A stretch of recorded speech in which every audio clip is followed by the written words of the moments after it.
भगवान श्री कृष्ण द्वारा कही गई ये 7 अनमोल बातें आपके जीवन को बदल देंगी। गीता में भगवान श्री कृष्ण द्वारा कही गई बातें मानव जाति के भविष्य का निर्धारण कर सकती हैं।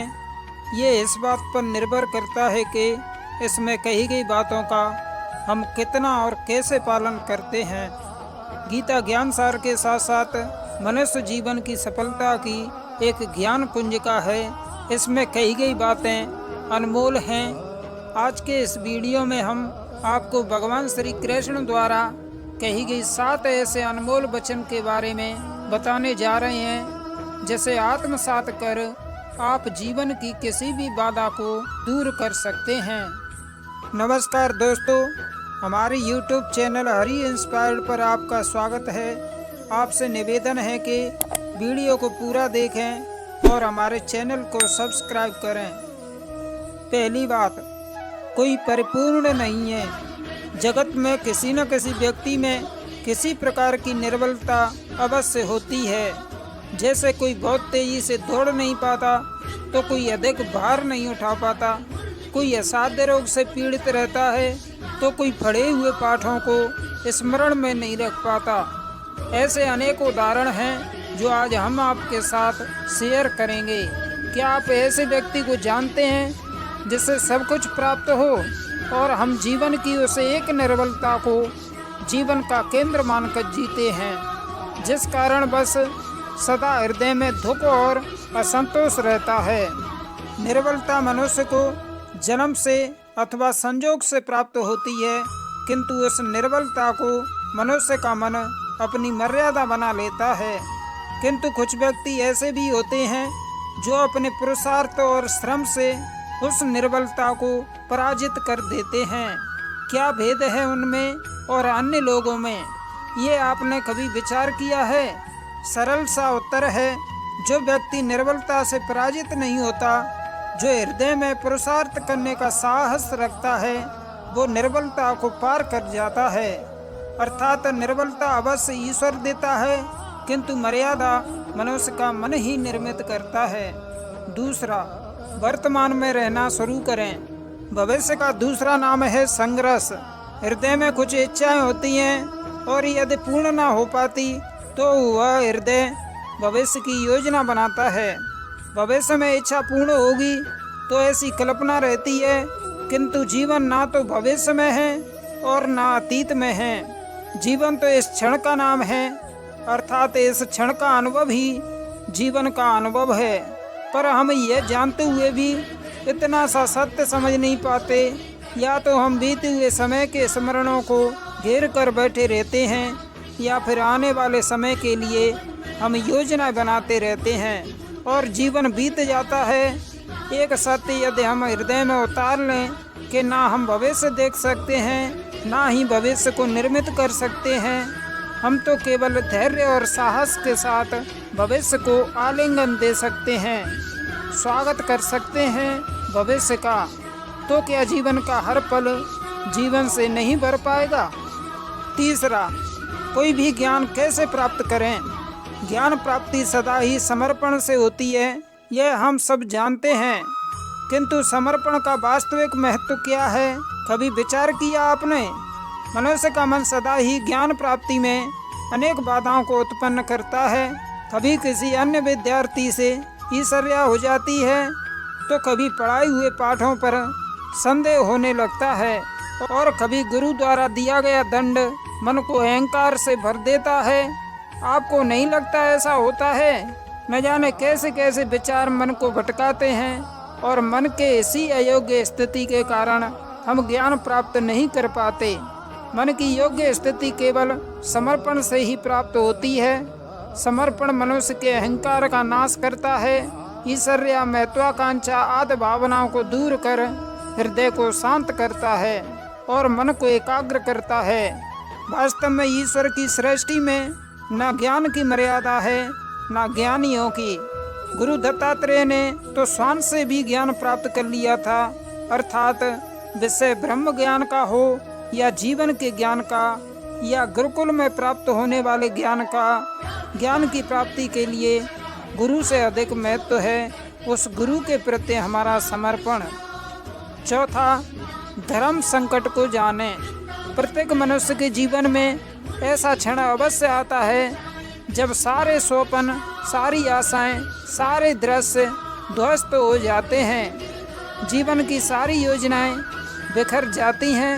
एक और धर्म होता है और दूसरी ओर दुख। इसी को धर्म संकट कहते हैं।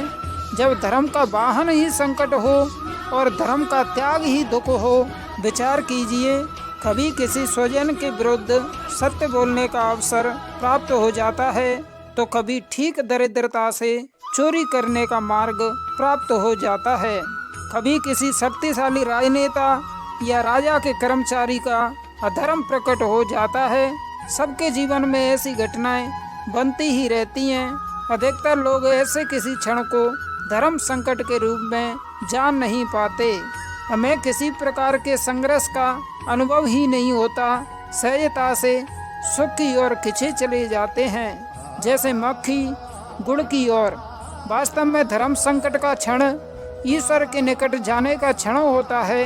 यदि हम संघर्षों में भयभीत न हो, सुख की ओर आकर्षित न हो, अपने धर्म पर दृढ़ रहें तो ईश्वर का साक्षात्कार दूर नहीं। पवन से युद्ध करने वाला पत्ता भी यदि पेड़ से गिरता है तो भी आकाश की ओर उड़ता है। पवन से चुकाने वाली घास वहीं भूमि पर रह जाती है। सरस धर्म संकट से यदि हम संकट को ही टाल दें, सुख तो मिलता है, जीवन बढ़ता है, किंतु क्या चरित्र नहीं टूटता? क्या आत्मा दरिद्र नहीं हो जाती? क्या ईश्वर से अंत नहीं हो जाता? स्वयं विचार कीजिए। पांचवा, रिश्तों में खटास का कारण। दो व्यक्ति जब निकट आते हैं तो एक दूसरे के लिए सीमाएं और मर्यादाएं निर्मित करने का प्रयत्न अवश्य करते हैं। यदि हम सारे संबंधों का विचार करेंगे तो देखेंगे कि इन सारे संबंधों का आधार यही सीमा है जो हम दूसरों के लिए निर्मित करते हैं। और यदि अनजाने में भी कोई इन सीमाओं को तोड़ता है, उसी क्षण हमारा हृदय क्रोध से भर जाता है। इन सीमाओं का वास्तविक स्वरूप क्या है? क्या हमने कभी विचार किया है? सीमाओं के द्वारा हम दूसरे व्यक्ति को निर्णय करने की अनुमति नहीं देते हैं। अपना निर्णय उस व्यक्ति पर थोपते हैं, अर्थात किसी की स्वतंत्रता को अस्वीकार करते हैं। और जब स्वतंत्रता को अस्वीकार किया जाता है तो उसका हृदय दुख से ही भर जाता है। और जब वह सीमाओं को तोड़ता है तो हमारा हृदय क्रोध से भर जाता है। क्या ऐसा नहीं होता? और यदि एक दूसरे की स्वतंत्रता का सम्मान किया जाए तो किसी मर्यादाओं या सीमाओं की आवश्यकता ही नहीं होगी। अर्थात जिस प्रकार स्वीकार्य किसी संबंध का देह है, क्या वैसे ही स्वतंत्रता किसी संबंध की आत्मा नहीं? छठा, सत्य की परिभाषा। सबके जीवन में ऐसा प्रसंग अवश्य आता है कि सत्य कहने का निश्चय होता है अपने हृदय में, किंतु मुख से सत्य निकल नहीं पाता। कोई भय मन को घेर लेता है। कोई घटना अथवा प्रसंग के बारे में बात करना या फिर स्वयं से कोई भूल हो जाए उसके बारे में बोलना, क्या यह सत्य है? नहीं, यह तो केवल एक तथ्य है। अर्थात जैसा हुआ था वैसा केवल बोल देना सामान्य सी बात है, किंतु कभी कभी उसे तथ्य को बोलते हुए भी भय लगता है। कदाचित किसी दूसरे की भावनाओं का विचार आता है, मन में दूसरों को दुख होगा, ये भय भी रोकता है हमें। क्या हमने कभी विचार किया है, जब भय रहते हुए भी कोई तथ्य बोलता है तो वह सत्य कहलाता है। वास्तव में सत्य कुछ और नहीं, निर्भयता का दूसरा नाम है। और निर्भय होने का कोई समय नहीं होता, क्योंकि निर्भयता आत्मा का स्वभाव है। अर्थात प्रत्येक क्षण क्या सत्य बोलने का क्षण नहीं होता। अंतिम बिंदु, सातवां, टॉपर कैसे बने। श्रेष्ठता का क्या अर्थ है? श्रेष्ठता का अर्थ है दूसरों से अधिक ज्ञान प्राप्त करना।